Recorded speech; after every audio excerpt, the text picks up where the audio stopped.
Hello friends, this is Maria Kay, and this is another sort of belly dance related but not quite video I'm making today.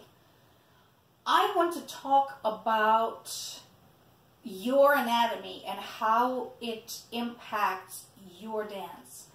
I'm going to mostly relate this to belly dancing, but honestly it affects other dance forms as well.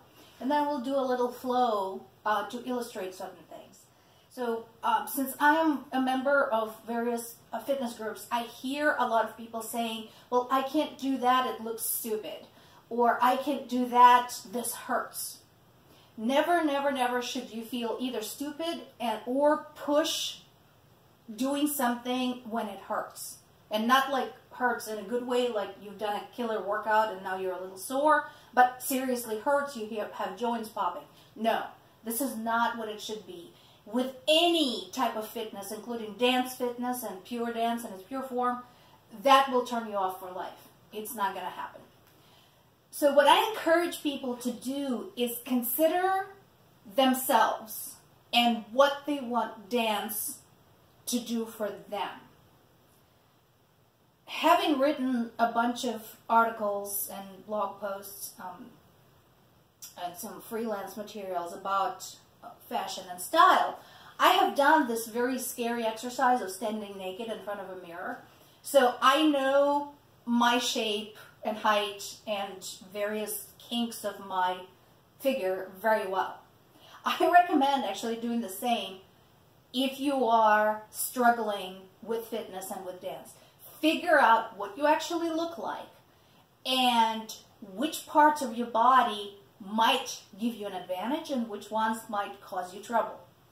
So for me, I have never had what is considered the ideal dancer's body. I am very, very short. I'm 5'1", and I have some physical deficiencies. So my spine is high-seated, which means I don't have the same spinal support for my core as most people do. So I have to exercise my core nonstop to just stay upright. I also have osteoma in both hips. It's not dangerous. It's a benign bone growth, but what it does, it severely limits my mobility in the hip joints. Because of some issues when I was growing up, I am not necessarily perfectly proportioned for my height. I have very broad shoulders. I have inherited my shoulders from my Ukrainian peasant ancestors. But what this causes is that my arms are shorter. So what does that mean? Oh, horrible, I should give up dancing. Of course not. It's just, I'm not saying these things negatively. I'm just saying them objectively. It's just the things I know about myself. So those are the cons. What are the pros? I'm very musical. I pick up choreography very quickly. And I'm willing to work very hard. Again, I dance pretty much daily. I do some type of dance routine. I do some type of fitness routine. And I understand that that is important for me because if I don't exercise, I will eventually lose my ability to move at all. So I would rather work really, really hard and stay mobile and able. So with those deficiencies, what can I do? And with those advantages, what can I do? Well, I love using arms in dance. So this is where we go back to belly dancing. I love snake arms. And they work for me because snake arm, because of the undulating movement, creates an illusion of a longer, more elegant, more graceful arms. And I can punch it up because I have big shoulders for my size. I can punch it up with a nice shoulder roll and make it a little bit more dramatic. I like seaweed arms, you know, I love this. But I have to be careful bringing my arms up because my shoulders will start riding up into my ears because my neck is also very short. So I have to keep that in mind when I go up, go slow, and not necessarily go up all the way, you know, stop halfway. With my spine and with my hip issues, it's hard to do fast movements. It's hard to do rapid movements. I can, it's just I have to work on them nonstop. Again, shimmies, have to do shimmy practice daily or not daily, but multiple times a week, 4 times a week. So that's hard.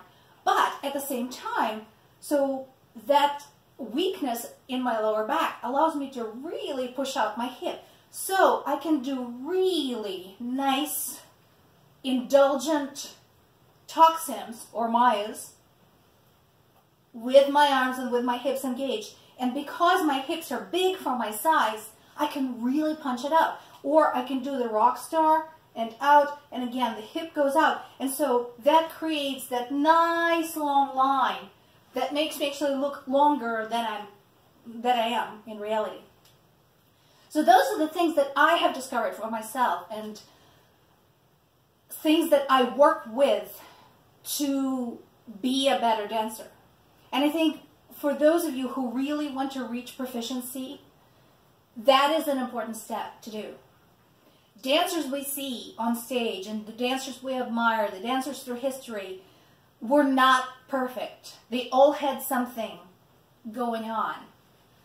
The famous Russian ballerina Anna Pavlova, who was known as La Ballerina Assoluta, the absolute ballerina, the perfect ballerina, had very, very pronounced arches. And yes, her feet and her legs were beautiful, but what people didn't realize is that a very pronounced arch causes problems with ankle stability. And she knew that. And she worked endlessly on her point work, on her arabesque specifically, and she was famous for being able to prolong an arabesque that fraction of a second that makes people draw their breath, thinking she's just about to fall over. So that was what she had to work with. Margot Fonteyn didn't have a great turnout. Liza Minnelli is short, and during her dancing days, didn't have a great figure, had big shoulders, but she had amazing legs and she loved to show them off, and she rehearsed like crazy. So there you go. Going back to Anna Pavlova, she also said that ballet is the language we all can speak. Dance is the language we all can speak, and that is true. The thing to remember is, even though it's the language we can all speak, we all speak it differently. Just like we speak normally, we all have a different tone of voice. We have a different intonation. We have a different accent. It's impacted, our speech is impacted by where we grew up and how old we might be. All of that. Same with our dance. And after all, it would be dreadfully boring if we all looked the same and did the same thing. I think the beauty and strength of humankind in general is in its variety of appearances and ideas, and the same applies to dance. So when you think about dancing, yes, by all means, borrow ideas from great dancers. By all means, follow their classes and their workshop. Why reinvent the wheel? They've already done it. They already have good ideas on how to do certain things and rehearse certain moves. But at the same time, remember that it is going to be different for you, and it should be. It should be different. And make it different in the enjoyable way, so that for you, dance, this amazing language we can all speak, becomes even more amazing because you can do it really well while thoroughly enjoying it. So next I want to do a little flow. I do these a lot. I'm horrible at documenting choreography, but I do like doing these little flows to pieces of music that I like, specifically with the purpose of exploring my limits. So usually I do these slow. These are not drills. So I usually pick a slow piece of music where I can think and move at the same time and see where I can push, what I can indulge in, what I can explore, and see how things work. So I'm going to do one of these for you now. You are free to dance along, or you are free to borrow the piece of music and create a flow of your own. Thank you for watching.